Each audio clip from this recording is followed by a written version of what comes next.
Aún aquí.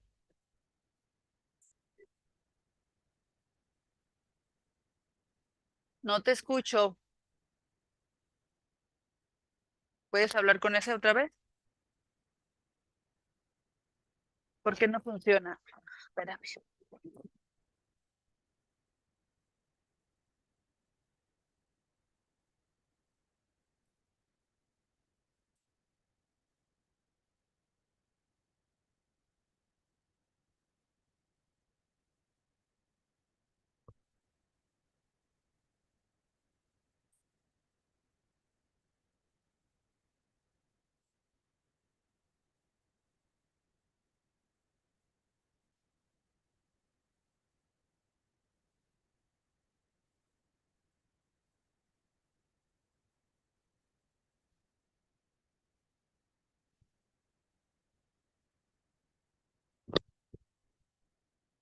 Habla.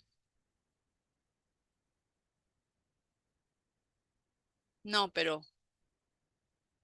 habla con el micrófono. 1, 2, 3, 4, 5, 6, 7. En je houdt dit wel op de muur. En je houdt dit wel op de muur. No se escucha nada. No se escucha nada, ¿verdad?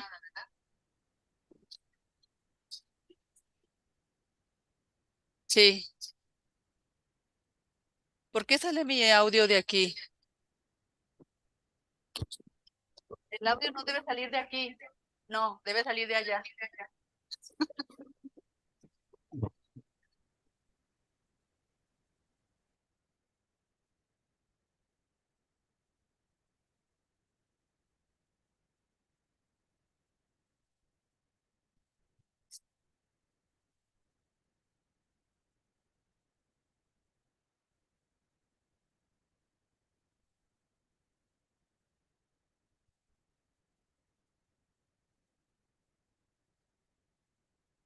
Hola, hola. A ver, Leo, habla otra vez.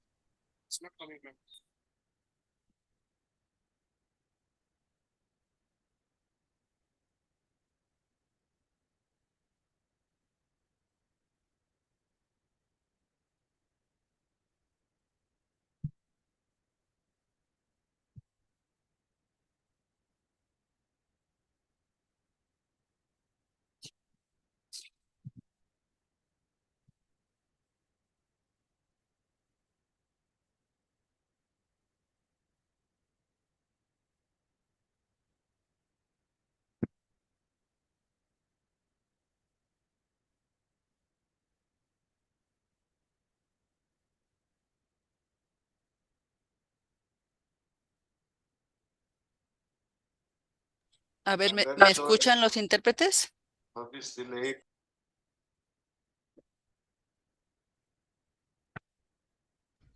¿Me escuchan? Ok. Sí, Rosy.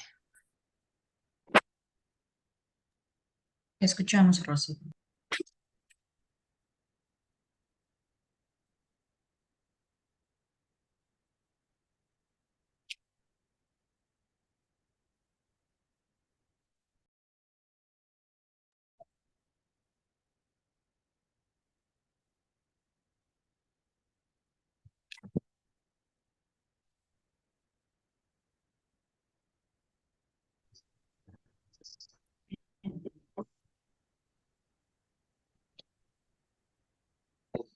A ver, habla.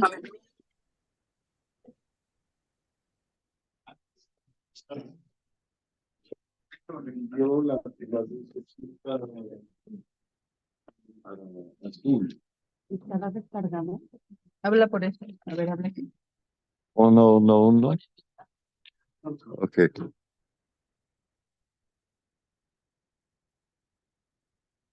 Excuse me, is there anyone here who speaks Spanish and English? Yes, Yes. Who's it? me. Okay. Okay. You can explain something to Rosie about the technical equipment, okay? 1, 1. 1, 1, 1.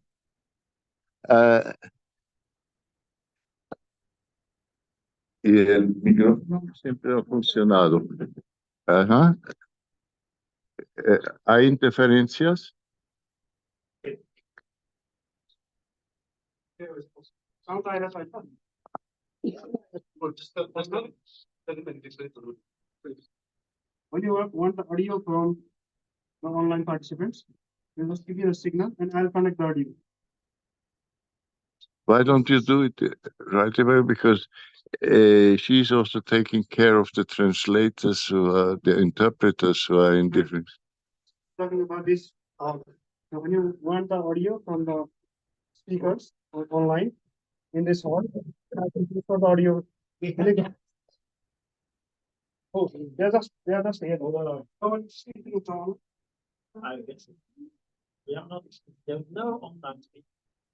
Is there anyone speaking from Zoom? Ya están todos los intérpretes con su cabina. Y están escuchando el sonido. Ok. Ok. Okay. Let's leave it like that. It works. And if somebody in the discussion from outside, there is no online speaker. We are all alive and healthy. And You want the audio? Just raise the hand and I'll connect the audio. okay. Promise. Okay. Thank you. Rosy, no estamos en cabina.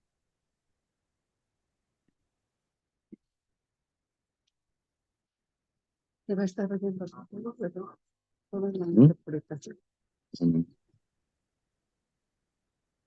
¿O será que ¿Quién falta de cabina?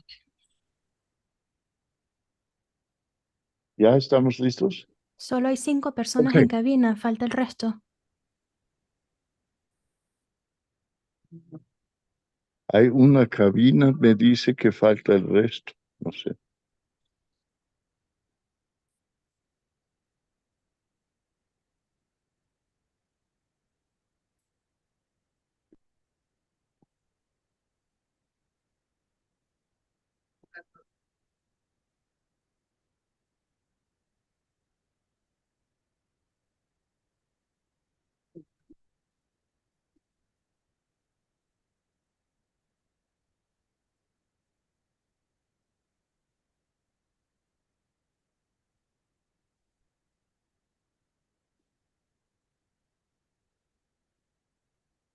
Pero no sería bueno que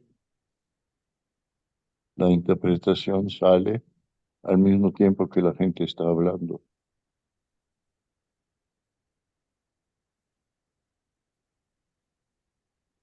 le bajamos el volumen a este? No, aquí estaban en cabina. Ujú.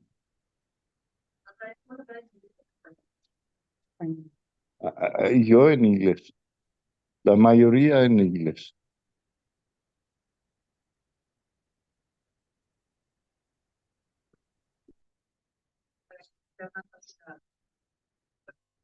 ¿Alguien? Que hay que elegir el idioma aquí. Cambiar el idioma para que valga inglés. ¿Dónde? ¿Dónde se cambia? No tenemos.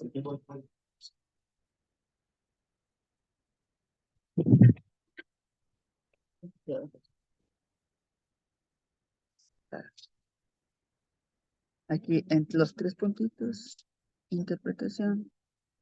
Inglés.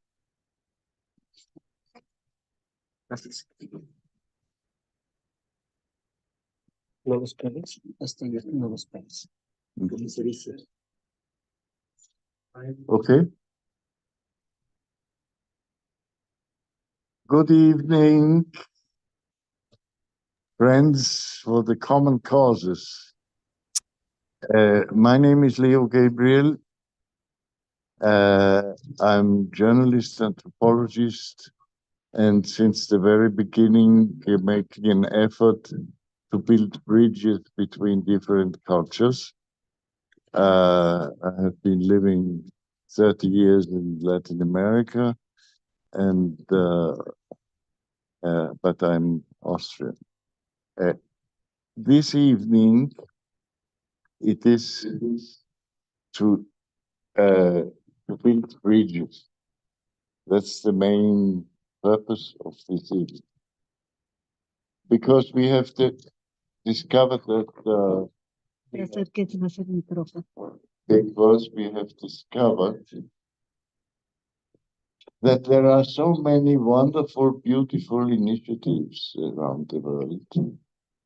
And with engagement, people are realizing the thing.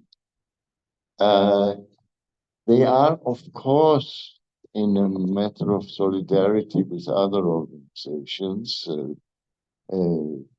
but there is not a common, you could name it platform, but it's not the wording which is important. It is the philosophy where we can get together. So in the International Council of the World Social Forum, it has been decided that to make 4 panel discussions. The first one yesterday on Palestine, and this time under the title Towards Peace, Food Sovereignty, and Climate Justice. Now, the question is, how do they relate to each other? Before we started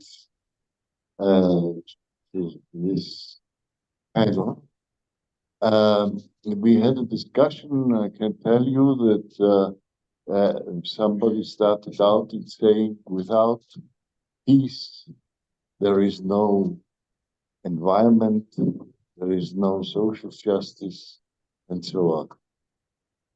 And there was a very interesting of a Brazilian compañera remark saying, it is also the other way around. It is that without food sovereignty, without climate justice, there cannot be peace. This is, let's say, the common goal, and that's why we invited people from not only different geographic areas, you know, but from different political cultures, if I may say so. The peasant culture, the trade union culture, the analytical culture. And we'll see how it goes. You're all very much invited to participate and to have a common ground which could help us for the further initiatives. I want to introduce Keshap Khatka from the All Nepal Peasant Federation. Belongs to that, what I always say, the biggest social movement in the world is Via Campesina. I have forgotten if it is 50 million or 60 million or something like that. In this country, I think the peasant is the basis in several senses of society. You have the floor. We have to. I can keep that for you here. Yeah, because this is for the interpreters. Thank you, Liu, my senior and respected man, and all distinguished persons, including Vidala Guevara, who are the inspiration to us, and many other friends. Thank you introducing me. We are from All Nepal Peasants Federation, and it is the member of La Via Campesina, not only the member, but one of the founding member of that peasants movement. And since it is a federation, there are 23 other production-oriented, organizations, and one of them is Food Sovereignty and Climate Justice Forum, and I belong to this group as national coordinator. So I'd like to welcome you and namaste and good evening and a red carpet welcome, a red hat salute to you all in this land of, youngest republic, the Federal Republic of Nepal, that ensures for the first time the food sovereignty as fundamental right of the people. So, and we as peasants, we are very proud of this factor that in spite of coalition and, the different political parties, different actors doing all, all kind of discussions, we could push. We could push the idea because ANFA was very much conscious of the thing. In 2004, there was a food sovereignty caravan that started from, Penang in Malaysia from the east, and Paris and Copenhagen, I think. That started from the west, and it was culminated in Kathmandu. So many people were there, and the concept was much familiarized with us. And at that time, the Maoist, 10 years, this, armed insurgency, it was coming down to mainstream and this, in the constitutional process. So in that, process, there was People's Movement Part 2, we like to say. Because in the Part 1, it was 1990, where we could overthrow the autocratic kingship rule, but still there was king, and we had parliamentary democracy of political parties' freedom. But now in this second one, the kingship was abolished and a republicanism was declared. So there was also neoliberal forces. There were extreme right, extreme left, and including all sets of, that political ideologies. But in between them, ANFA, as a largest peasants movement, took decisive role in that, people's revolution, people's procession. All people from the far off rural villages, they were pulled into the state of Kathmandu. And there was a wonderful thing to see at that time.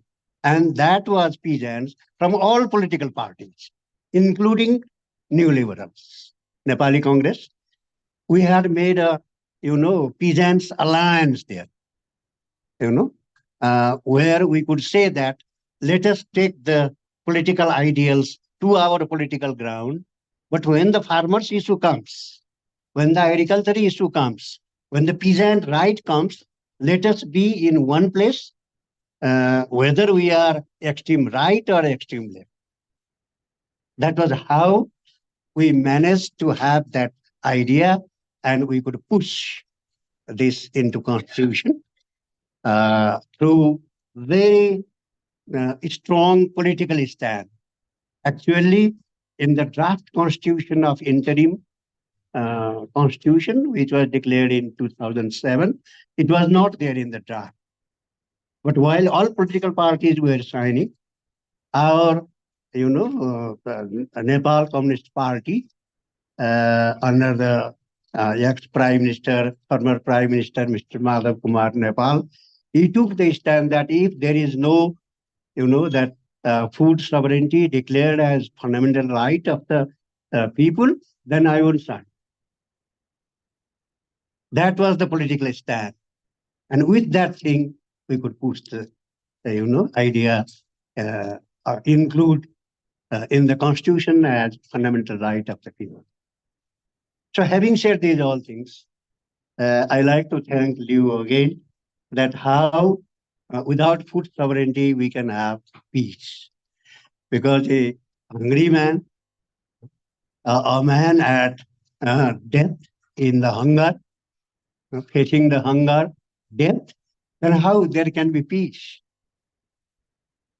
And it was really those 2004-5, years, the Maoist grew so strong as it took the peasants' issues in their political scenario. So the decisive factor in this country are peasants, and that was recognized through this song. So now regarding this process of climate justice, I would like to share with my friends that we are facing the acute situation. In our another program, we have included also mountain, Himalayas. We purposely do it for the food sovereignty because in last 50 years, the geological survey says that 1/3 of glaciers already vanished. And similar, study forecasts that by 2050, another third of the glaciers may vanish. We have already black desert, There are white desert, that cryosphere, which our friend told always like to stress. But now that cryosphere is going away and there is black mountains arising up. So we call it black desert. So if it grows, so our rivers will go dry, no water for this agriculture, no food, no land, no soil, and we will face the hunger. So we like to have these four things together, that mountains, soil, this, rivers, or mountain, soil, food, and peasants' right. Because it is ultimately those peasants who produce the food. So we oppose the globalization of food. Not only globalization, but commercialization, commodification of food. Food is better a life-sustaining thing than a profit thing. But the currently there are multinationals. They produce food, and we are all accustomed to their things. Whether you go in Europe or in East Asia or here in Nepal, you have Kellogg's, that cornflakes. Everywhere. No food diversity. No different cultures. No different, that cropping patterns and food patterns that nourishes the health of humanity. So to have this world done with, another world is possible, where every local food at every local place will be there to serve the taste of the people. A planet where there are different types of climates according to the agroecological and biodiversity-based products. And the food should, represent the culture of the people, the heart of the people, not the commercial plates and only to fill up your stomach. We should have nourishing foods.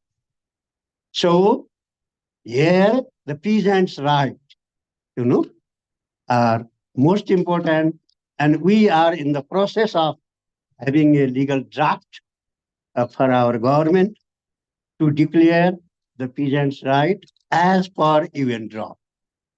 But we are moving ahead. I think we have to go to streets, it may be, again, mobilizations, because the, government is not so much happy and not welcoming our, this movement. So still, we are in, constant talk. And I think about 2 weeks ago, a delegation of ANFA, we went to the agriculture minister, handed over a demand sheet, and on the top of that sheet, it was, that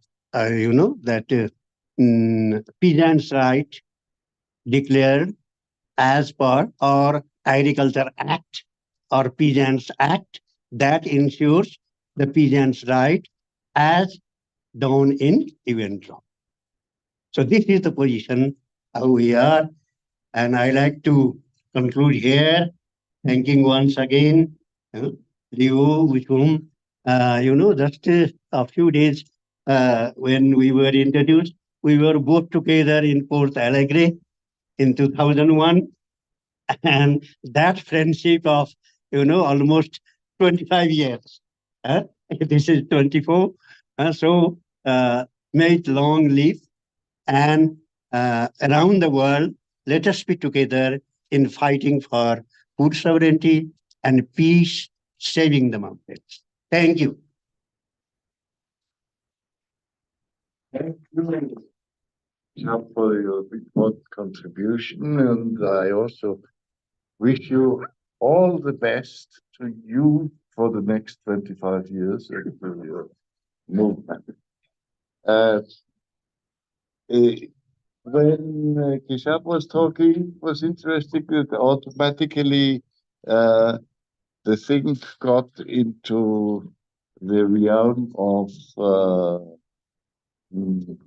ecology, of destruction of environment. That's to say, here we see already an important relationship. And from a complete other culture, from a northern culture, Todd Björk has been active for many, many, many years in organizations like Friends of the Earth. It was at the time where in the World Social Forum, it didn't play a big role, the environmental question. This was at the beginning. And he now is, let's say, the personification of the trial to make a universe between environment and peace and struggle for thoughts. Thank you for that introduction. And I think, how can we make the Nepalese experience universal? Because this is at the core of how we can come out of the World Social Forum with a message that is relevant for the whole world. I was active as a teenager at the first UN Conference on Environment and Development that took place in Stockholm 1972. And we organized the People's Forum, where we addressed indigenous rights, workers' rights, development, North-South issues, environmental issues, the whole range of issues, more or less, as we still do. That is a long struggle. And I think that the point here is trying to see that food is so essential. If you look at the present conjuncture, you can see that the main thrust after the Second World War was anti-colonialism, where the Cuban Revolution was one part of this, but there were certain other things. Even Sweden was in 1959 the first country who opposed another Western country's imperialism in the Algerian, supported the Algerian liberation. And there were many movements like this. We know it. At the present moment, we see the opposite happening, when even a genocide takes place to continue colonialism. But it's not only there, the change is taking place. Until very recently, Western powers claimed that actually it was not correct to occupy Western Sahara. And 2018, that changed. And US said okay to the occupation of Western Sahara. And why? It's because half of the phosphate in the world is in Morocco and Western Sahara. So there is importance of the food issue, which people don't really recognize, and that we can do here in Nepal and start to have a different discourse on peace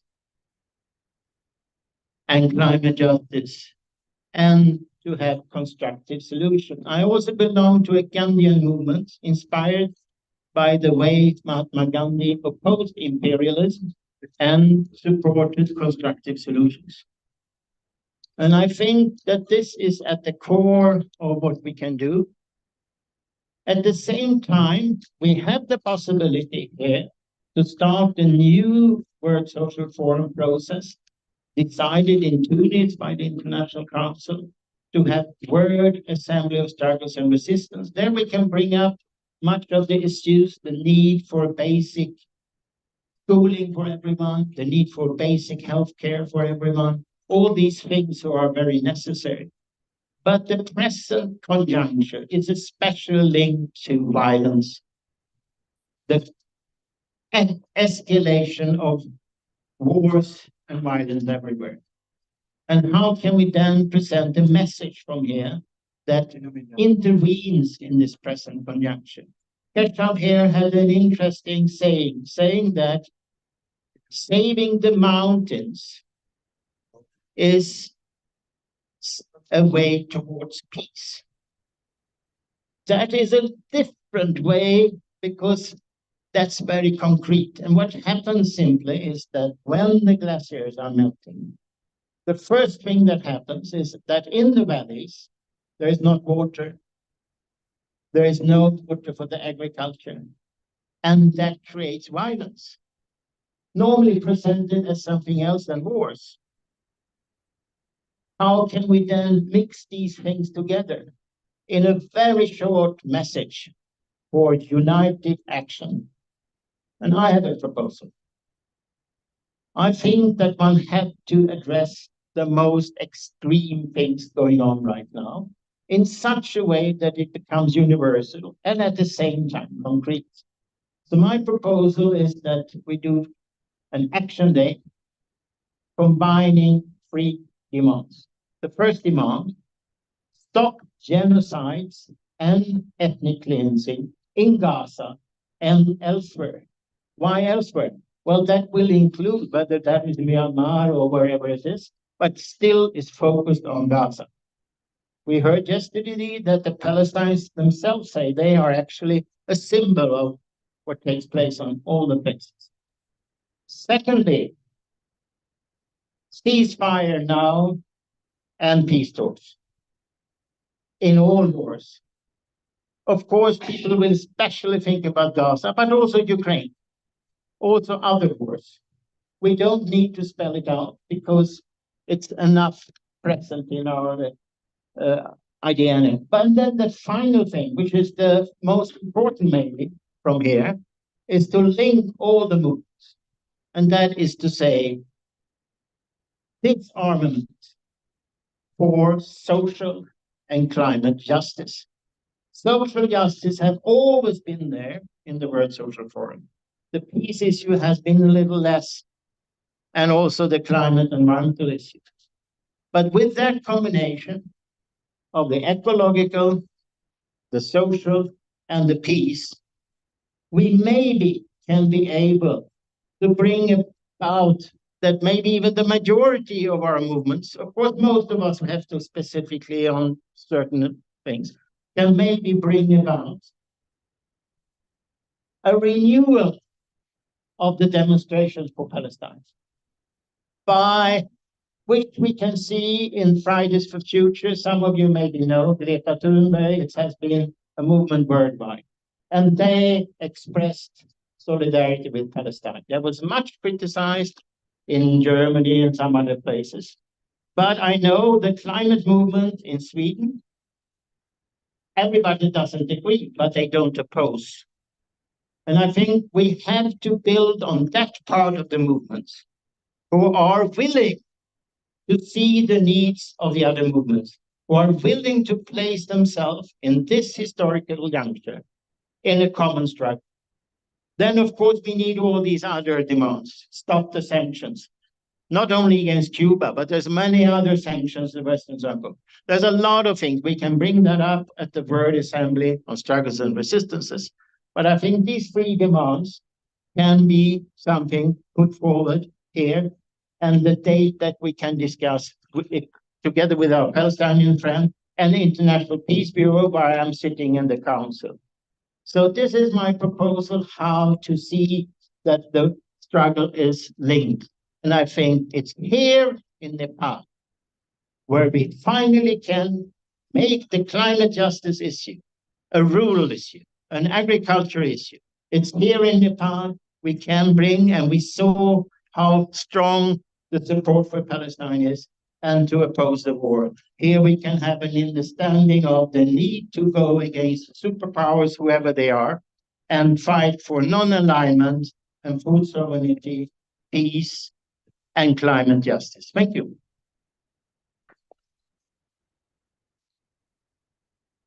Thank you, George.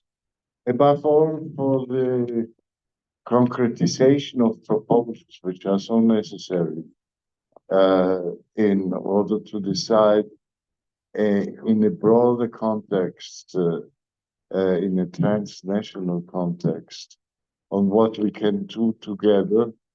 You have to find out the points which are not only interesting for us, for everybody. And I think that this is a first try when we Friday, I think it is the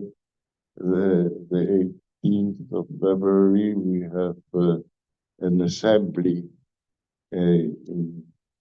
project that we invite you all to go to this assembly where we deal specifically about this kind of proposals that come out of the discussion.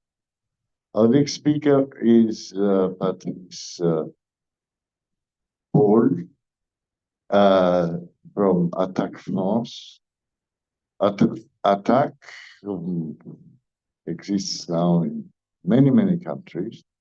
The cradle, to say so, was in France, with one reivindication, the taxation of capital transfers. That is to say, taking out a little of the capitalist system. And that's already caused a big contradiction, and Attack is in the meantime many fields, but always in the forefront of struggle against neoliberalism. Thank you very much, Leo. Thank you very much for everybody. I'm very happy to be here in Nepal and in the World Social Forum, where, as you mentioned, Leo, Attack has been involved from the beginning.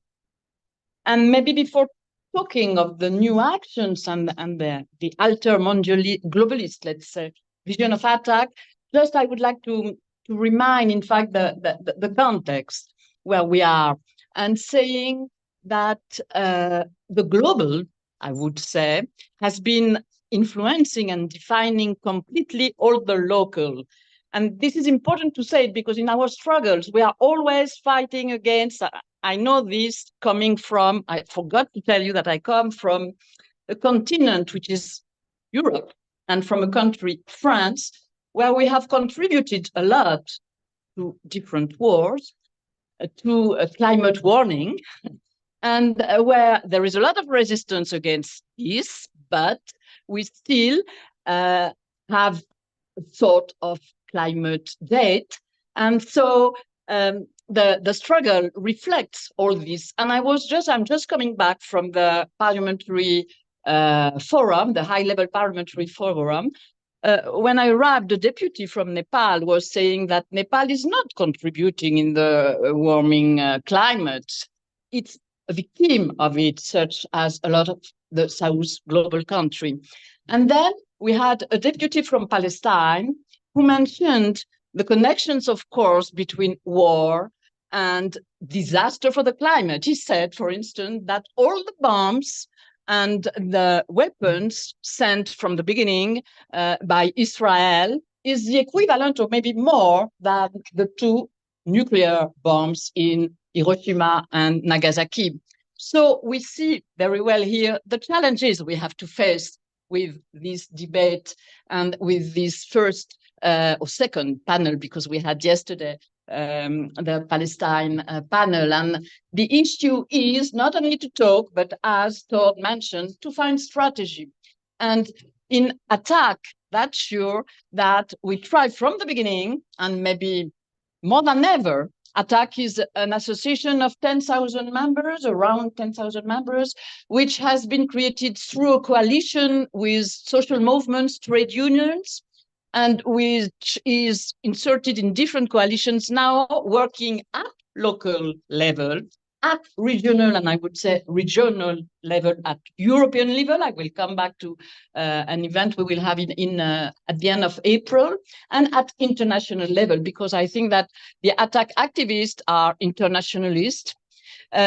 We are for a different kind, and we don't like to use the term globalization in France. We use mondialisation, and I would like to say planetarization. Maybe it will be better, because we don't want anymore only to be in a market world, in a world of competition, where, of course, violence, wars, inequalities, I prefer this term, inequalities are higher and higher. And when we think that maybe 1% of the richest people in the world have got more than 50% of the resources, we understand what are the struggles. And we see that the struggles, in fact, they are global and they are the same everywhere. That's something very interesting to look at in all the sectors. I'm coming from the higher education sector, and I study the struggles and the alternatives in the higher education sector. And we can see that we are all fighting for the same reasons: high fees, destruction of public services, because the collision between the public sector and the private sector, all this supported by the media, because I think that the media plays, and the dominant media play a very dramatic role in the situation where we are all over the world. And so we have to fight to combine social justice and climate justice, as you say. It's an evidence, an evidence for our struggles, not an evidence, of course, as we know, for our governments and for the most powerful nations. And I come from a nation which is a big exporter of arms, and which is as well, such as China, Russia, UK, and the United States, one of the 5 members of the Security Council of the United Nations. And we are all the 5 biggest exporters and producers of arms. So how are we going to build a peace world if we don't transform? I think it's not an issue of reform, the United Nations as well. Well, it's a little bit a different issue.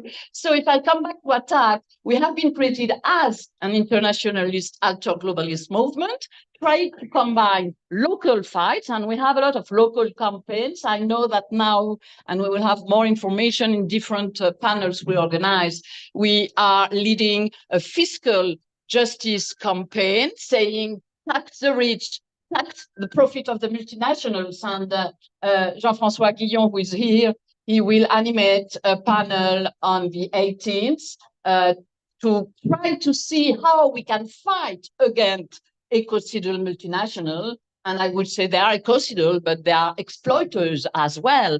I mean that the labor of all the workforce of all these multinationals in the country and all abroad are exploited all over the world. I mean, and that's a big issue, and we have to combine this with the trade unions as well. We have European campaign, and we try to revitalize or to recreate a European struggle movement, struggle for alternatives, because the issue is to have alternative. And I fully agree with Todd when he said that we really, from this WSF, call for a ceasefire everywhere in Palestine, in Ukraine, all over the world. And we are thinking of many people dying every day. I'm thinking of as well Armenia and the High Caravan or Sudan. Well, we still have a lot of violence and people dying. And because we sell a lot of arms and because it's a big market for the reconstruction as well. And I know that a lot of people are thinking of how are we going to reconstruct all the universities, the hospitals, and all that have been destroyed by the Israeli army, financed and supported by the United States, by European as well. Europe has been quite silent on this issue, and that's a very big problem. And in attack, we were with all the demonstration in the street to defend Palestine, to defend when we had last year all the strikes around retirement, because we always have to work more and more and more to in fact, feed the profits of the big multinational. And we will have a campaign with Total. Total, they say, that's incredible. I'm going to stop here, but I'm so angry about this when I listen to Total, when they said in the last General Assembly that the profit have never been so high, thanks to the war in Ukraine, thanks to the COVID and the sanitary crisis. And so the stakeholders enrich through the climate disaster and through the wars. Well, so we need unity, we need strategies, we need anti-capitalist, anti-extractivist, anti-productivist, anti-imperialist, anti-patriarchy, I don't know how I should say, strategies with agenda, and not to wait the next event of the World Social Forum, but really to enter this global process, and we really have to fight for unity and strategies in order to avoid the fragmentation that is a very good issue for the big, I would say, capital and for all our governments. And then they have to stop, and we have to fight against the repression and the far right that is growing everywhere in the world. So thank you very much to be here, and thank you for this panel. Thank you, Patricia, for outlining, let's say, this little bit the structure of the enemy and how can we confront that in a certain way. Because if we talk about peace, we don't only talk about absence of war or against wars. We are in a class-built society, and there is a class struggle going on. And that's why we invited also our friend from Bangladesh, Abul Hossain, who represents the Garment Workers Federation. And we came together in a forum where all of a sudden, surprisingly, he didn't speak about wages or he spoke about peace and has even developed a proposal which he tries to circulate in trade union circuits. Good evening, friends, comrades, and brothers and sisters. On behalf of Bangladesh, I express my hearty greetings to all of you. You know about Bangladesh. very small country, a huge population. I think highest density in the world. So it's very difficult to manage to all things. So I'm Abul Hussain, from labor movement in Bangladesh. Last 45 years since I involved with labor movement. Nowadays, the labor movement has structurally shifted. No formal sectors gradually are fit. The informal sector are growing. So most of the workers are not organized. Only 8% organized and 92% are unorganized. So it is very challenging for us. But this issue, I'm not expert in this issue. If you say the water rights, water movement, I'm a proper person. But this issue very critical issue, very thoughtful issue. So I'm not expert in this issue. So please don't mind. You know the instability, conflict, war, what happened? Our neighboring country, Myanmar. So 1.5 million Rohingya refugees in Bangladesh. That's 15 years. So it's very tough jobs to manage the food, the security, it's very tough things. So Bangladesh government and people of Bangladesh are trying to help them. And we heartily desire they come back their homes, but still not in position to go back. Because you know in Myanmar, the fight each other.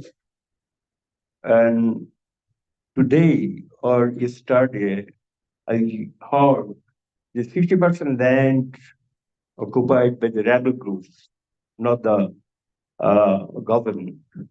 So it is very conflict situation in Myanmar. So Bangladesh took pressure for this issue. And we are surrounded by the India. Three part of our country, India surrounded. So we are the belly of the India.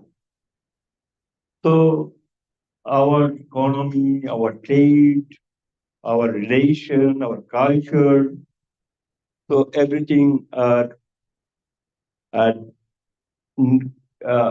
controlled by the India. Because you know the Bangalore are divided in 1947. One part of India, one part is Pakistan. Now is Bangladesh. I am a freedom fighter. I fought against Pakistani regime, military regime in 1971. That I was 15 years only old. So I had beaten experience. Which country are going to conflict? What happening? And how they survive? And that time, 1 crore people sheltered in India. That time, and India supported us. So we always regretful to Indian people.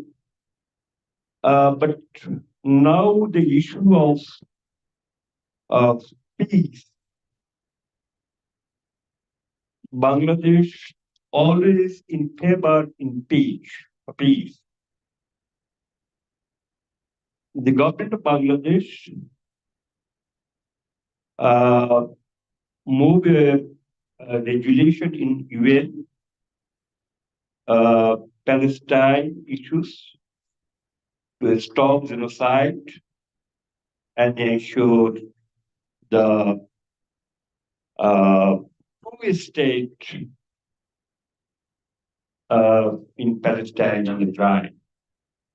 But we are not overcome. We shall not still not achieve. But the government of Bangladesh will always try, and we sent humanitarian aid to Palestinian people.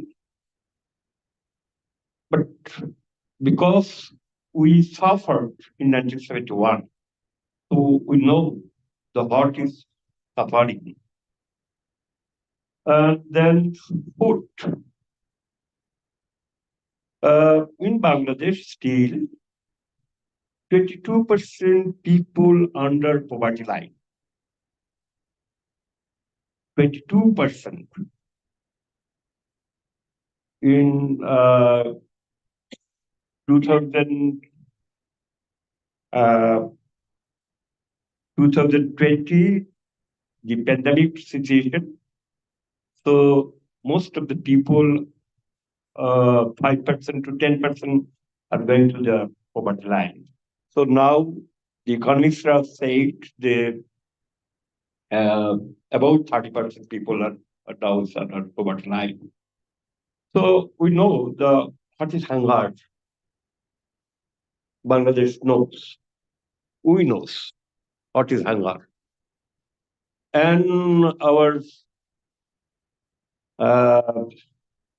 unemployment rate gradually high because public sector, no employment. And government side, fourth class and third class employees are not appointed, they're hiring from outsourcing. So no social security.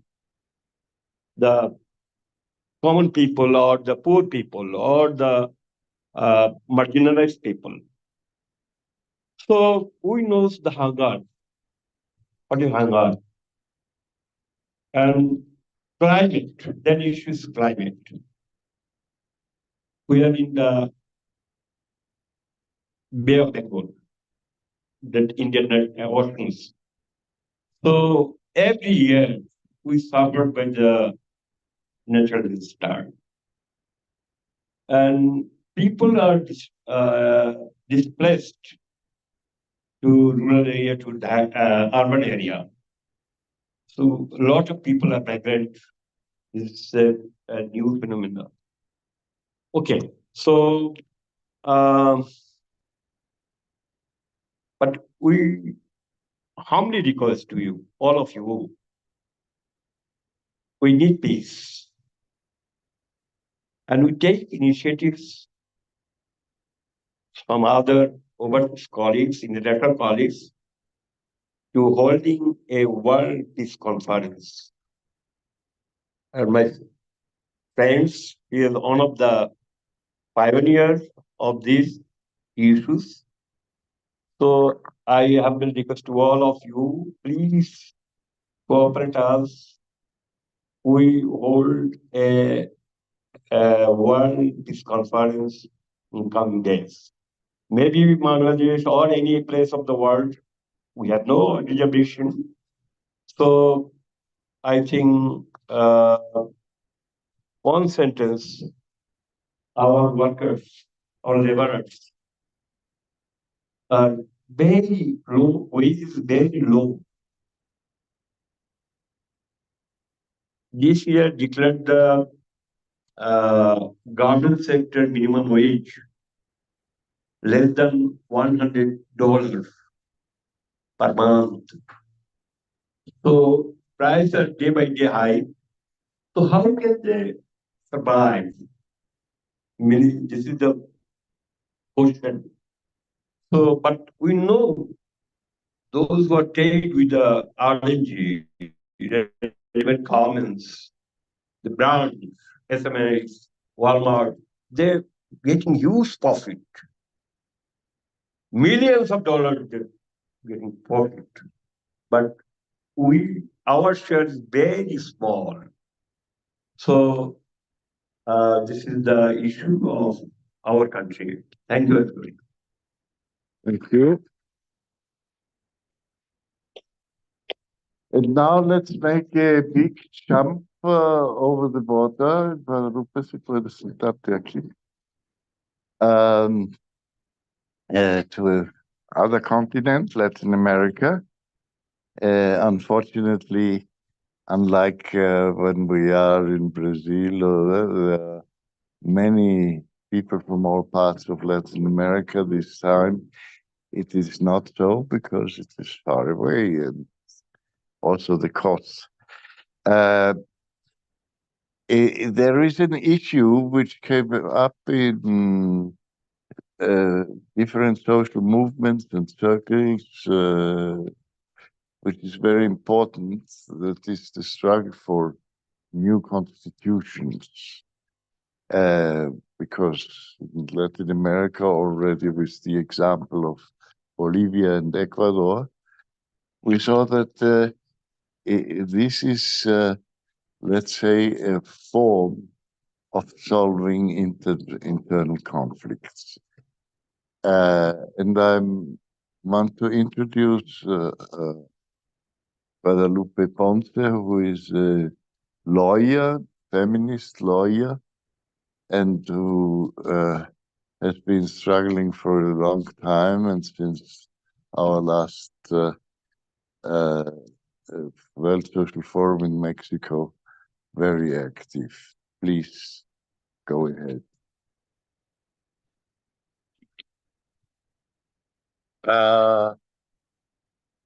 Sí, okay.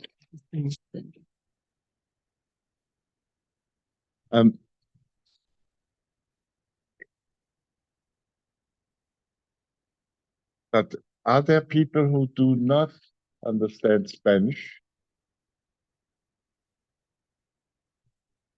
One, two.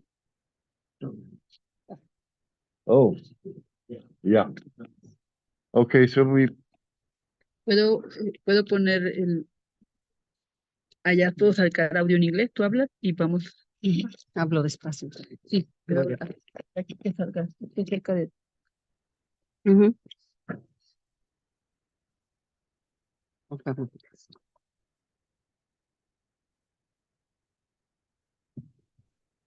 Muy buenas tardes, amigas, amigos. Qué gusto estar aquí con ustedes. Mi nombre es Guadalupe Ponce y formo parte del Grupo Renovador México del Foro Social Mundial. El tema que hoy nos ocupa es un tema muy importante por la actualidad que vivimos: la paz y la justicia. La justicia y la paz. Sin paz no hay justicia. Consecuentemente, sin justicia tampoco hay paz.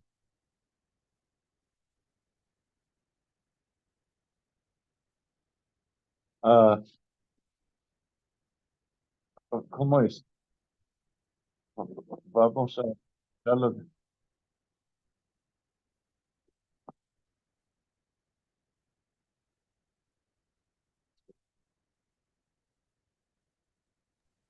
Uno de los intérpretes puede pasar al inglés. Voy a tratar de pasarlo por acá. Si no, la otra posibilidad sería que yo traduzca. Paz. Yes. Yes. ¿Cómo?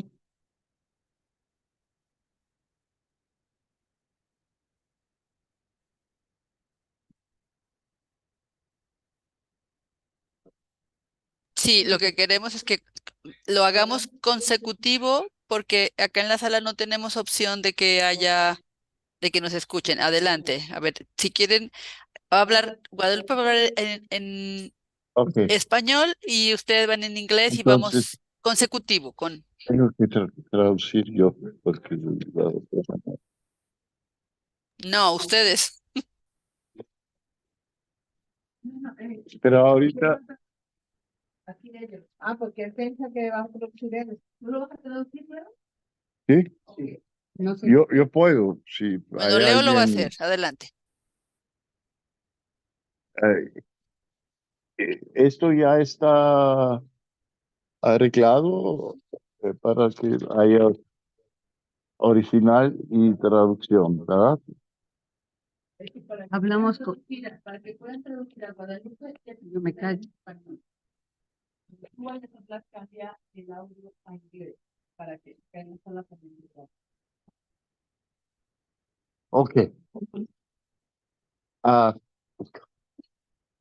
uh, Guadalupe said good evening, everybody, and the main point she made for a start is that there is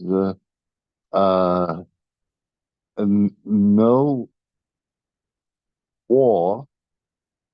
There is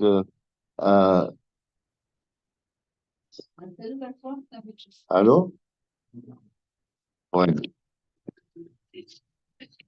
That peace and justice are intimately related. There is no peace without justice, no justice without peace.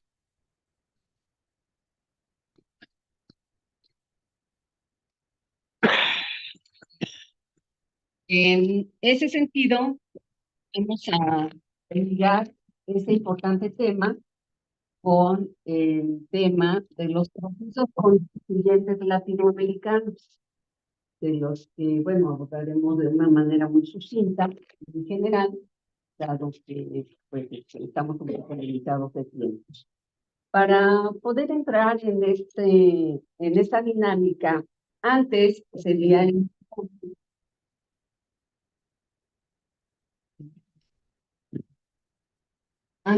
importante que viéramos algunos de las problemáticas que existen en el mundo y que nos van a ayudar a explicar el porqué del gran sentido que tienen estos procesos constituyentes latinoamericanos que están naciendo básicamente hace décadas en la región mesoamericana. Es decir, hablamos de México, hablamos de la América Central, y bueno, algunos países de Sudamérica, que pues ahora se han incrementado. En ese sentido,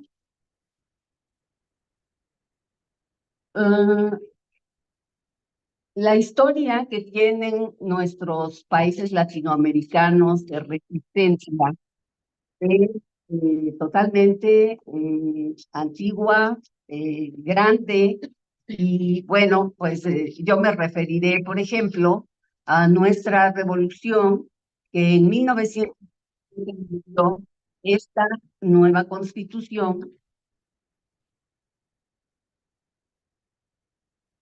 Hay un intérprete que está sacando audio por la cabina. Perdón. Hay un intérprete que está sacando audio de portugués a español. Debe cambiar su cabina, por favor. Sigo. Bueno, there are serious conflicts which affect everybody. And everybody, if we look at the whole region, is in sort of a unity between Mexico and Central America. And if we recall the history, we have to recall that a constitution has been built in 1917, after the revolution. Entonces, decíamos que estos procesos constituyentes básicamente se empezaron a gestar por toda la cercanía que hay, pero también por toda la identificación cultural en la zona, en esta parte mesoamericana. Y entonces por eso me remontaba yo a México, pero también al resto de países de la América Central y el Caribe, porque recordemos que, pues, una de las, o más bien la primera, digamos, sublevación, revolución que hubo fue la de Haití en el continente americano. Así, esta tradición que se tiene de lucha y de resistencia nos ha llevado a una evolución en la manera de mirar las formas de opresión que aún ahora existen, también más depuradas. ¿Por qué? Porque pues cuando los opresores del mundo se reúnen en Davos, pues se reúnen a organizarse, cuestión que quizá nosotros no tenemos tan fácil como países del sur, porque pues no contamos con los medios, la tecnología, etcétera. Que ahora The fact is that uh, there is a contradiction between the resistance movements and the dominating forces, like those who always make in Davos their decisions. entonces, igual que todos los movimientos que surgen en la organización de pueblos, de sindicatos que forman esta fuerza de, de origen popular y que lo que construye es pues estas constituyentes populares. Tenemos nosotros que observar que también en el contexto mundial nos genera inspiración para poder evolucionar estas formas organizativas. There are many movements, social movement, peasant movements, workers' movements, and so on. And in many cases, or in several cases, they are uniting to a sort of a constituency, a popular constituency, to formulate their own constitution, how it should be, even if the state doesn't recognize that. Sí, entonces estos 500 y más años de resistencia nos permiten ver que actualmente las formas de dominación son mucho más elaboradas que incluso los golpes blandos que sufrimos en los países latinoamericanos y muy seguramente en todos los países del sur global. Y que ahora, bueno, yo desde mi punto de vista voy a hacer, digamos, la mención, no el análisis, porque eso requeriría una cierta profundidad, pero sí una mención de 4 situaciones actuales que nos pueden dar el marco de cómo es esta dominación actualmente, cómo es esta depredación, cómo es esta opresión en los pueblos que no están alineados a los intereses preponderantes de las potencias globales. We should take into account that this process reflects a big contradiction, and the contradiction between the poor and the rich, which are dominating the world. And there are 4 points I want to line out, which concretize that in examples. Bien, pues desde luego que siempre esto está de la mano con la ayuda de personas que si las constituciones previeran, podrían juzgárseles como traidores a la patria, porque a cambio de las migajas que reciben, entregan a los países y a sus poblaciones. That reflect the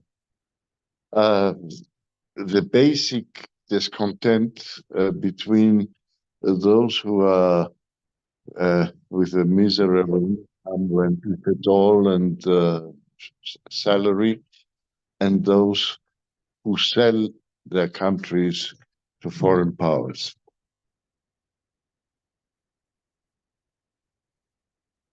Bien. El primer caso que quiero traer a colación es la pandemia del coronavirus 19 que recientemente hemos padecido.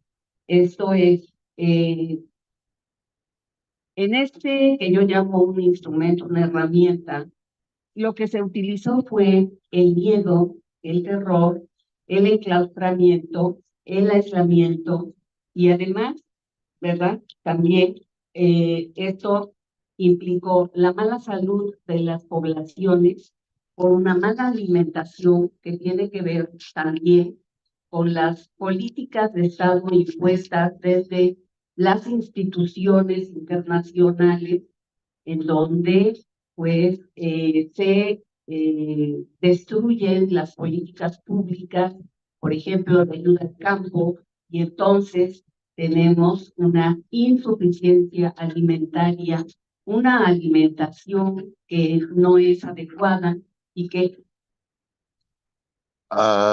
There is the first example is about the pandemia, which put everybody in a cage, so to speak. But also, they had no physical defenses because they lack food, they lack healthy constitutions in the body, and that made them very, very affected by the pandemic. lo mismo sucede con los sistemas de salud desmantelados desde la centralidad de la política impuesta desde el extranjero. Sí, Desde el extranjero que no permiten tener seguridad social adecuada y oportuna. ¿Sí me escuchan? Sí. Que no permite tener seguridad social adecuada y oportuna. Y esto se traduce también en una mala salud, que cuando llegó el coronavirus, lo que sucedió es que... Bueno, these deficiencies, what the health is concerned, are incremented also by the absence of social security, of health. And this is a reflection of also of the division between the dominators. De esta manera, las políticas públicas que dejaron de apoyar al campo, que pudieron haber existido en la región latinoamericana, o sea, desde luego la mayor referencia yo la hago con respecto a mi país, que es México, pero es lo que ocurre en toda la región, incluso en otros lados de una manera más exacerbada. Entonces, esto provoca muchos de los males que tenemos actualmente y de los que incluso los países desarrollados se quejan, que es migración por desplazamiento, por falta de apoyo, por que no hay manera de cultivar la tierra, porque no hay maquinaria tampoco, etcétera. Porque incluso la semilla ahora que hay también una globalización de la misma, se tiene que comprar, se tiene que pagar y los precios son fijos, pero los precios de los productos que se obtienen del campo, esos no tienen precios, no tenían precios de garantía y eso hace también una problemática alimentaria, una problemática social, de migración, pero también una problemática porque el desarraigo trae todas las consecuencias posibles negativas en las comunidades, como en este desarraigo, pues la falta de educación, la falta de un buen vivir. Podríamos ligar a la paz y a la justicia con lo que nosotros denominamos el buen vivir, que no es otra cosa que la armonía que debe existir entre el ser humano y su entorno, la naturaleza, la madre tierra y el respeto que le debemos tener. ¿Por qué? Porque nosotros somos... ¿No va a traducir todo eso? Pues no, ¿verdad? No, ahorita. Sí, sí lo va a traducir. There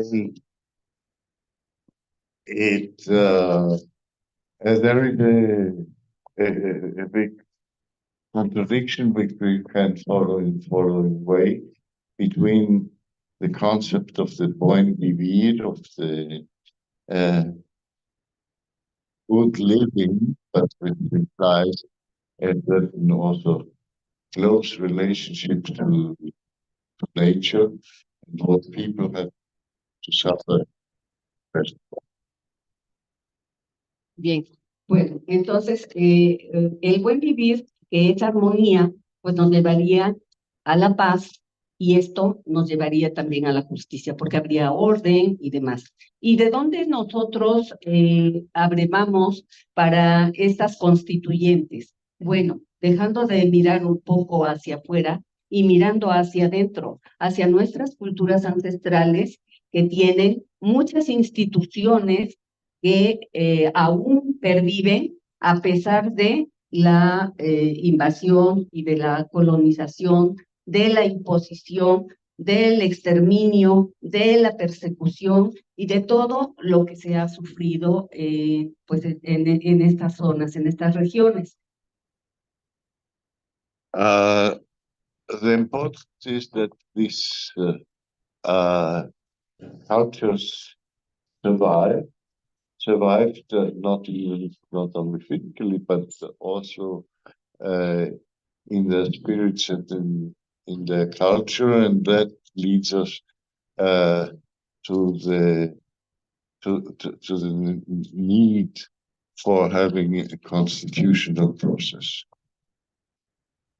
Entonces, en conclusión, el hecho de que hayamos estado encerrados y por 2 años y un poco más, pues aunque, por ejemplo, en mi país no hubo ninguna represión, la gente por su propia voluntad obedeció, se puso unas vacunas que eran dudosas porque no estaban aún bien experimentadas, pero además empezó la desesperación y la gente empezó a salir y no hay manera de contener a la gente cuando la gente toma una determinación y sobre todo cuando toma una determinación en conjunto, ¿verdad?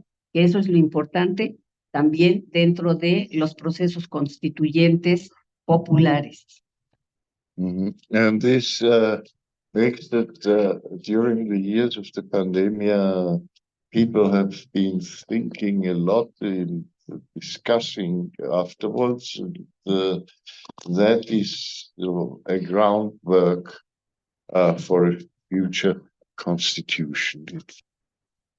Sí.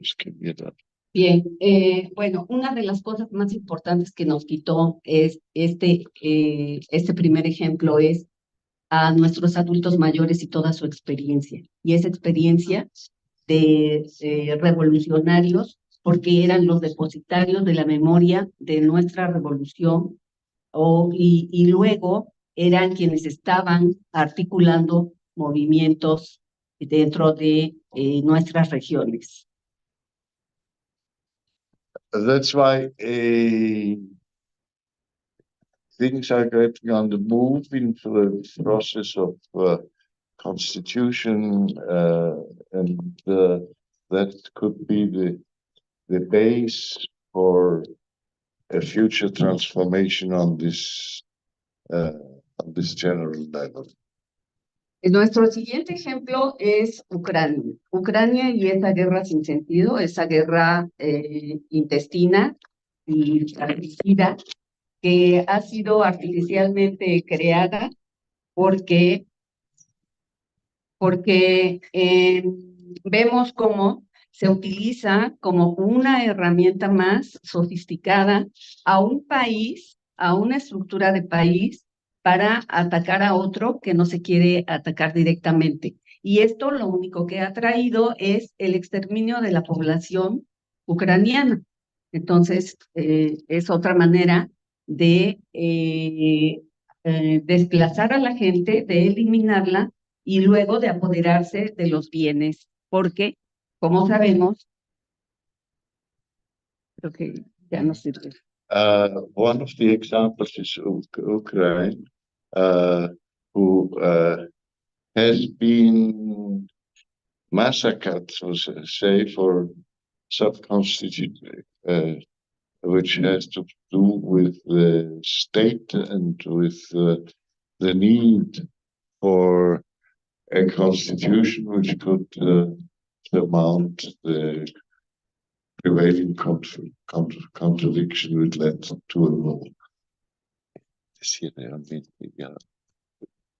acabó el tiempo. Bueno, el otro caso es Argentina con Milei. Nosotros vemos cómo en mes y medio ha puesto de rodillas a la población porque ha minado las instituciones públicas, ha endeudado al país, le ha quitado las prestaciones sociales a la gente está desesperanzada, tiene miedo y también eso pues mina la salud de las personas. Esto porque, bueno, en el plan global, no creo que esta deuda que ya es impagable de Argentina no tenga una repercusión. Y quizá el pago sea la Patagonia y, bueno, ya asegurar muy bien las Malvinas. ¿Por qué? Porque son regiones sumamente ricas en pues elementos naturales que ahora son necesarios para los desarrollos tecnológicos. The last is in Argentina, where they are expropriating, let's say, the state, and where there is a total disrespect for any institutional democratic reality. Yeah. Okay.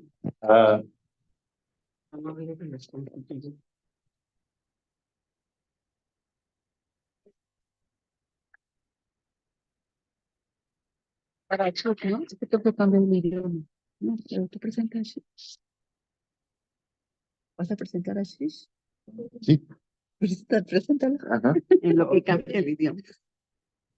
Really, if there is a word which says last but not least, that fits perfectly to our last speaker, which on the certain purpose is our last speaker, because now it's the question how to sum up all these different inputs that we made into some kind of, let's say, vision of a democratic process which is necessary to make justice and peace. Ashish Kotari is the founder of an important network, Global Tapestry, how to reflect how to reconstruct the world which is so much torn about. Ashish. Thank you, Leo. So I have the disadvantage of speaking at the end of a day where everybody is tired and wanting to probably go for dinner and sleep or party or whatever it is you do after 8 p.m. But also the advantage of speaking after six people who have given us a lot of wisdom and thoughts and experiences. So I won't repeat most of what they have said. I think the topics of peace, food, and climate and the intersections amongst them have been very well brought out. The intersections amongst not just the impacts of the food crises and the climate crises and war and conflict, but also the roots of these crises, like what Patricia said about capitalism and state domination and patriarchy, racism, and so on. So I will not repeat any of that. Just to add that I think this also includes the crises of inequality, which you spoke about, and the crisis of democracy. To my mind, 2024, in case some of you have not noticed or read, is the world's largest so-called democratic exercise. 50% of the world is going to go for elections this year, and which includes some of the biggest populated countries in the world. To my mind, one of the biggest crises is that we still repose our faith in a liberal, representative, electoral form of democracy, where if one party is not doing something good, we try and elect another party and we hope that they will do the right thing. Right, left, center of right, etc., etc. And I think, and we have actually heard in two panels today from our Kurdish friends, that we need to understand that the nation state itself is part of the crisis. Reposing our faith in nation states and all the boundaries that divide us because of nation states, which is not really that old, 150 years old, maybe 200 years old at the most, is part of the crisis. And we need to understand that if we're trying to link different crises and link the responses to these crises, which I'll speak about in a minute, then we need to also challenge this whole notion of what is a nation, what is a country, what is a nation state. Now let's look at the responses on the ground that are coming out from people. There is, of course, resistance movements all over the world, and my predecessors have spoken about some of them. But we also have the movements of people trying to, in a sense, create their own autonomy and radical democracy towards things like food sovereignty, which is very much part of today's discussion.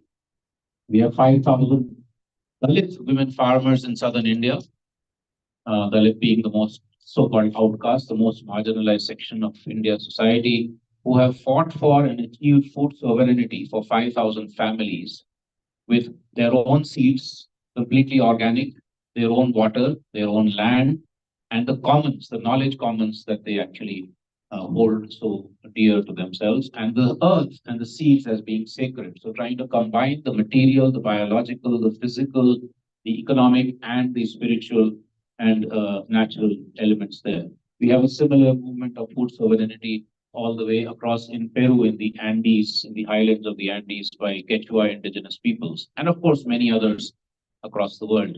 We have the South Africa Climate Justice Charter movement, a fantastic movement bringing together the Food Sovereignty Alliance of South Africa, trade unions, feminist organizations, ecological groups, groups trying to figure out how do we achieve a lack of non-violence and peace in the Southern African context, coming together to say, this is how South Africa can move out of the climate crisis, but with justice towards workers, towards the environment, towards everybody who is impacted.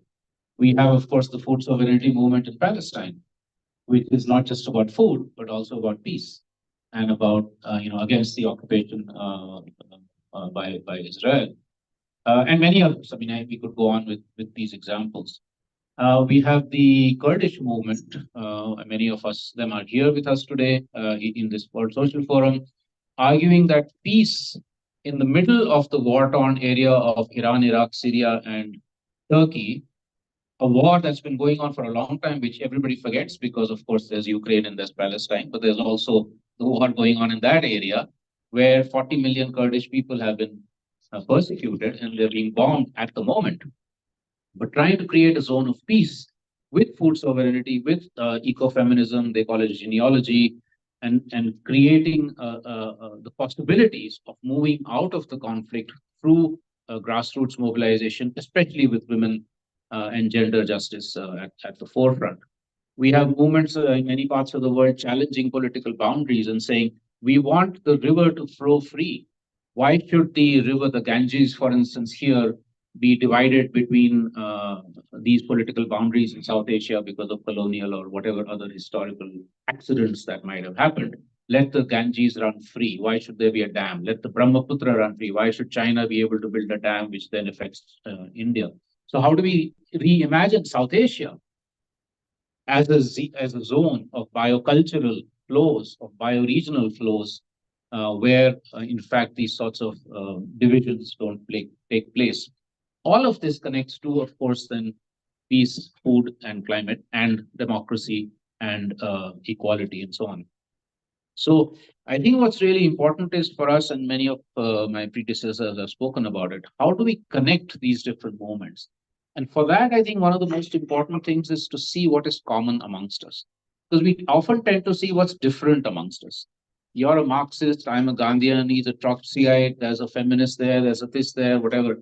Instead of seeing what's common amongst us, what are the common elements we're fighting against? And then what are the common values of humanity, of working with each other and with the rest of nature, of solidarity, of love, of peace, of diversity, that we can actually build these solidarities, these global movements around. I just want to also add here, because in the World Social Forum, very often that's missing, and I'm glad I think the previous speaker spoke about it, is the rights of non-human to be part of the democratic process. We don't see, of course, other animals and plants are not going to be part of the rally that we had, the Pandopul rally that we had yesterday, but we need to at least have them in our hearts and our minds, that there are another 50 million species co-inhabiting the earth with us, and we can't leave them out of the democratic spaces. So let me just conclude in the next couple of minutes.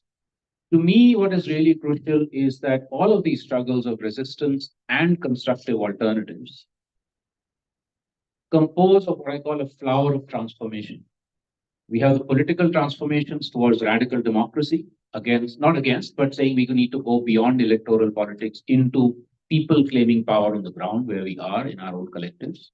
We have the movements for economic democracy, localization, self-reliance, recognizing the economy of caring and sharing, recognizing the invisibilized work of women, etc. We have the energy sovereignty movements, very crucial for something like the climate movement. We have the social justice movements, of course, gender, sexual minorities, so-called people with disabilities and all of that.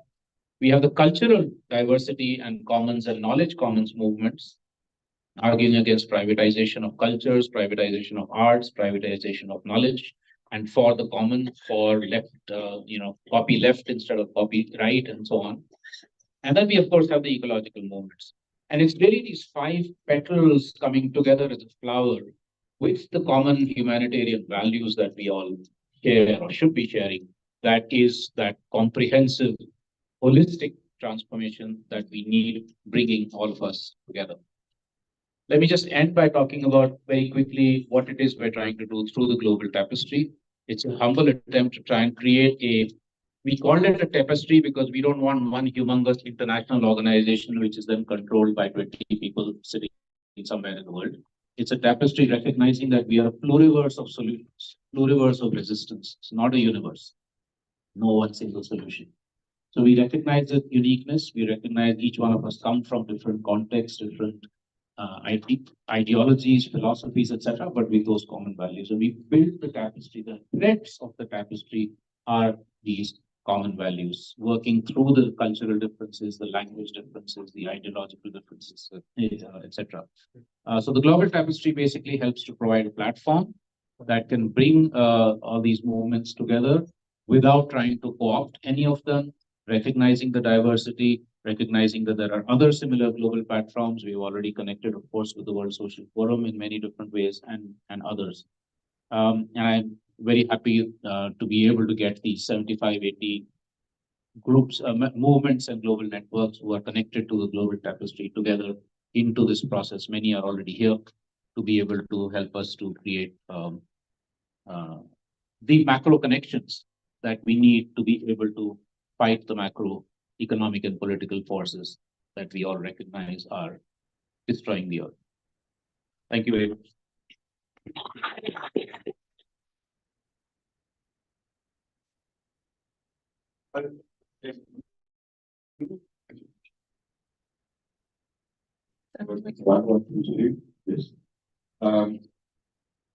You did something now which you promised you could not do, that say you made a perfect synthesis by saying we are netting the different threads together. And that was for me, very interesting this evening to hear really the lines, how they cross each other and the others are going back. So there is a sort of a tapestry work in all of that, what we are doing also here. So I thank everybody, but since there's a little time still, if there is some intervention from public, we could do several of them. But if you are too shy, there was a hand raised. Very good.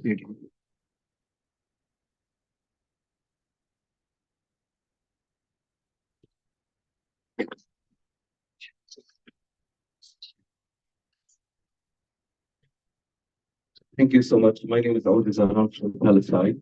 I represent Fingo and our organization from NGO background.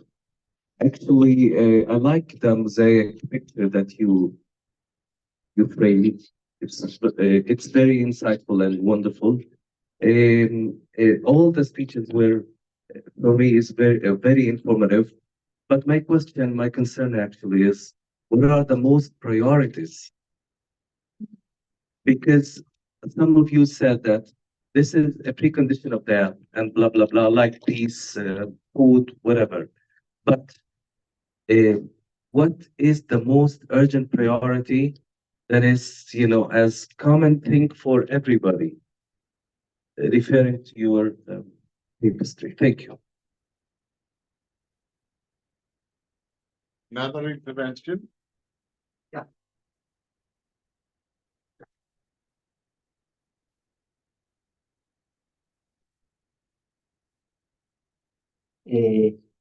I'm Sergio from Mexico. Voy a hablar en español, igual a ver si Leo Gabriel me hace favor de traducir. Voy a tratar de ser breve. Una de las posibilidades directas para finalizar con las guerras es no votar por genocidas. Do not vote for genocidas. El 1% es suficiente para que estos no tomen el poder. Gracias.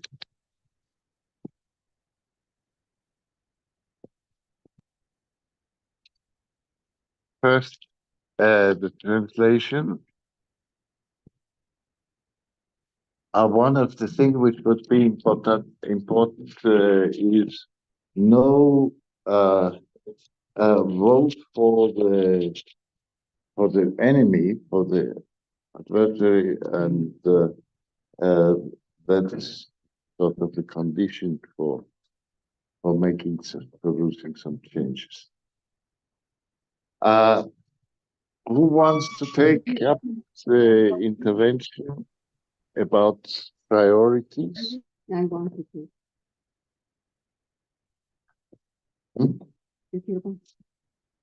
¿A esto? Okay. Para la propuesta del compañero Sergio. No. Yeah. Pues, en relación con en relación con esta propuesta. eh, Bien, pues las constituyentes son efectivamente este poder popular que bien informado, bien organizado, jamás votaría por alguien que estuviera en contra de la propia comunidad. ¿Por qué? Primero, porque se conoce que en las asambleas comunitarias la comunicación es lo principal y es una comunicación directa y efectiva, en donde cada uno de los asuntos y cada uno de los puntos de los asuntos se agota, si es necesario, en días completos de conversación. ¿Esto qué trae como consecuencia? Que todos estén bien informados y todos estén bajo un mismo objetivo, que es el bien común, que es el bienestar. De esa manera estaría blindada cualquier organización, cualquier comunidad de tener una votación equivocada con la persona equivocada.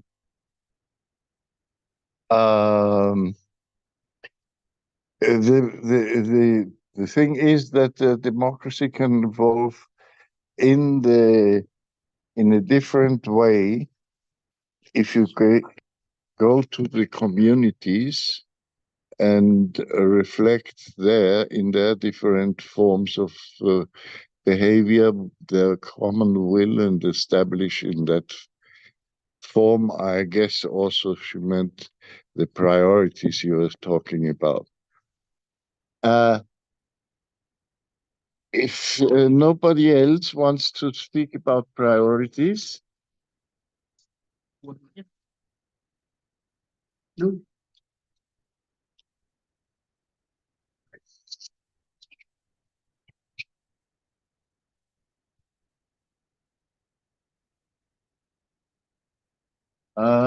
No, I think what's equivalent. It doesn't work anymore. The microphone decided, yes, we could. So I think I would hesitate to say that there's one issue common to all of us. That if you're looking at what's happening in Palestine, they have, obviously the cessation of war itself is their biggest priority right now. In some other part of the world, it could be there's hunger, which is the biggest issue. Right? So depending on that, I think what's important is for us to see that there's a commonality in these struggles. Whether it is hunger somewhere, inequality somewhere else, war somewhere else, climate crisis, drying up of water sources, whatever it is, that there are common causes and common solutions. That's what we need to see, rather than say that this is the one issue that the whole world needs to talk about. So it's the pluriversality of issues and things, but also the commonality of what we can. And that commonality is really, what are we fighting against? Which are the structures that Patricia talked about, and how do we fight for the resistance, but also the constructive alternatives, which could be each of the sorts of examples that we gave. That's the connection we need to make.